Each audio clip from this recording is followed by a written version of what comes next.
A day in a life as a turista in Dubai na gusto lang tikman ng potato corner dito na napunta sa Nike at naghalo-halo. Ano, tara? We are currently passing by a famous street here in Dubai. Ano tinitingnan mo? Libre. Dami kababayan. Then ito, malatang siya, which is yung hot pot store. Kumain na kami dyan last time, yan ang sarap niya. Hot pot siya, super mura lang. Visit niyo yung Oden dito sa may Alarida. Lamig pa yung weather nila dito as of so here, maradaanan natin yung mga fast food dito sa may Alarida, ito yung KFC.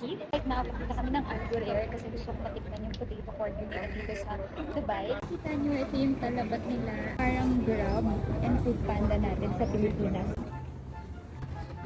Itong night market na very popular to sa mga kababayan natin. Usually ito kami, ang dami kumakain siya mga kumain. Night market. Dito sa Dubai, marami ka talagang kababayan na nakikita. And sometimes yung mga night market din dito, nakikita yung mga ibang artists natin from the Philippines kasi nagpa-perform sila dyan. May tapa dyan dito, Jollibee, o diba, Ponga. And they also have Dunkin' Donuts here. May samgipsal.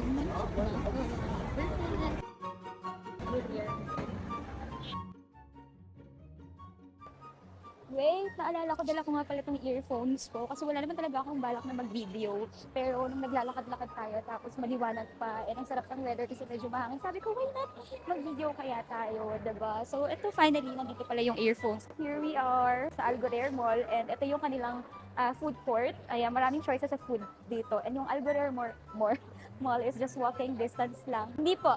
Malapit sa restaurant ni Daniel Padilla, Spice Grill. Liga talaga, marami ka nang magagawa kapag dito ka naka-stay.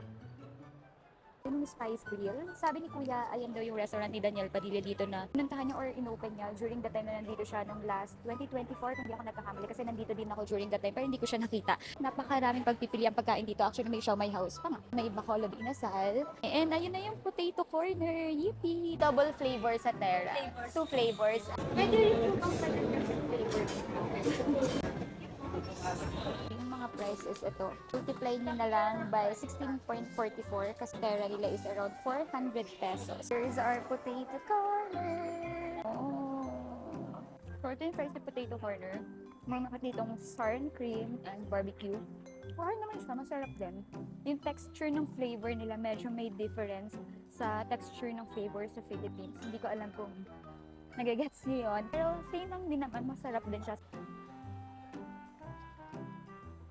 Pero may something different talaga sa texture niya. Nang konting-konti lang pa. Ito na nga ang sinasabi ko.